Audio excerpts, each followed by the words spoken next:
Isang classic haircut na ginagawa ng mga modern barber ngayon ang ating gagawin. Sa pag-uumpisa natin ay binasa natin yung buhok and then kinuha natin yung tigkabilang side part.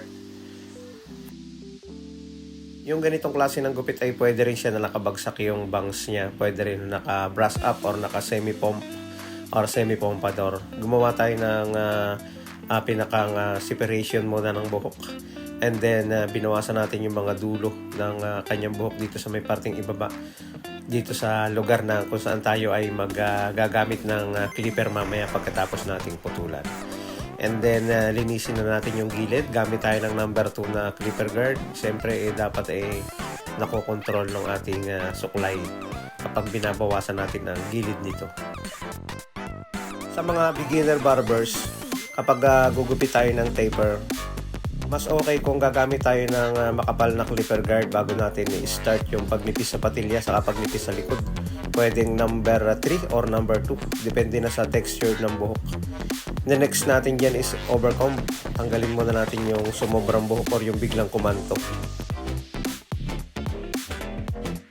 Pwede na tayong gumamit ng trimmer para lagyan ng lines. Tsaka siyempre bawasan na rin yung patilya. Ganon din dito sa likod. Itong gagawin natin pagka-taper niya yung mababa lang talaga. Yung pinakang ibaba lang ang ating lilinisin. Malapit na rin siya sa gupit na barber's cut kapag sobrang baba ng pagkaka-taper natin.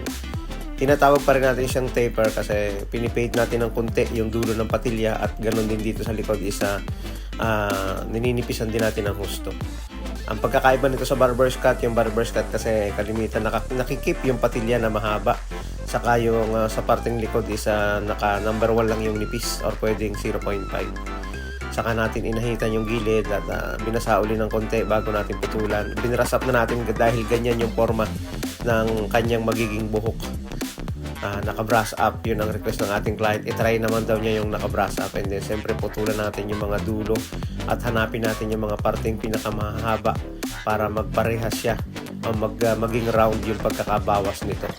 Ganon din dito sa likod, pupunin din natin yung mga medyo mahaba para maging balanse ito. Sa bangs naman, putulan natin ng konti yung dulo. Ayun.